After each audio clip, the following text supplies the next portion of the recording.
So let's talk about burn notice.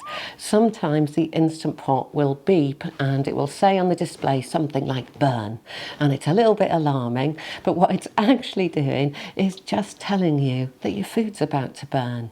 So if you imagine you were on the stovetop, you hadn't stirred something for a while and it dried out, and next minute it's congealing on the bottom and starting to burn. That's really all that's happening in the Instant Pot when you get that burn notice. So no need to be alarmed. In fact, we could be a bit grateful the Instant Pot is trying to help us. And if we've not met before, I'm Susan from Cooking and Calm, and I'm here to help you save time, eat well, and find some ease in life no matter what's going on out there.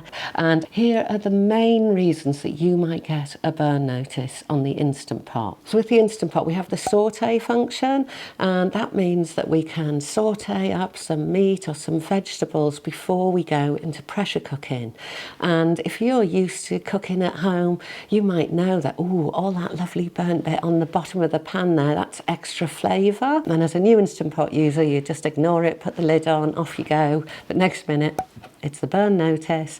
And the thing is that with the Instant Pot, you actually need to thoroughly deglaze that pot before you start pressure cooking.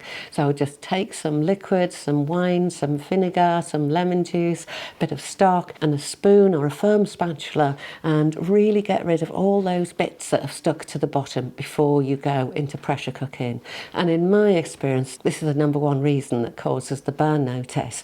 But there are others, and one of them is that there's just not enough liquid in the pot. So from time to time you'll maybe put in a little too little liquid, and the Instant Pot's just like on the stove, it's getting too hot, there's not enough liquid, burn notice. And then one of the other main reasons we might get the burn notice when there's some tinned tomatoes or tomato puree at the bottom of the pan. So think about these common mistakes, but also just know that this is part of life with the Instant Pot. It doesn't mean the pot's going to blow up, it's just telling you that your food is going to burn. So now you know how to avoid the burn notice, but what do you actually do when it happens? Well, step one is just pause for a minute, don't panic, take a deep breath, everything's going to be fine. And then step two, go on over to the Instant Pot and turn it off. You may be able to turn it off on the unit itself.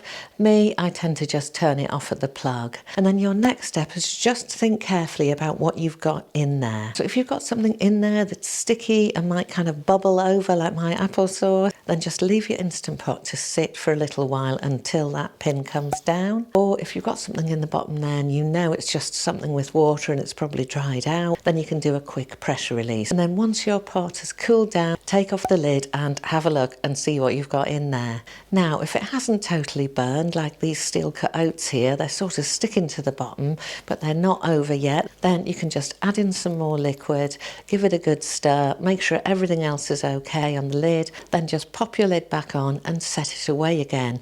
But if when you open the lid, it's a complete disaster and everything is burned, well then we just say, okay, I have now joined all the other Instant Pot cooks out there and ruined a dish in the pressure cooker. So you'll have a bit of a pot to clean up. The best way I've found to clean up these stainless steel pots after a really serious burn is to get all of the food out and then just put in a bit of washing up liquid and leave the pot to soak for a few hours. So now you know all about the burn notice, you might want to know some other beginner tips for the Instant Pot. So have a look at this playlist here and I'll see you over there.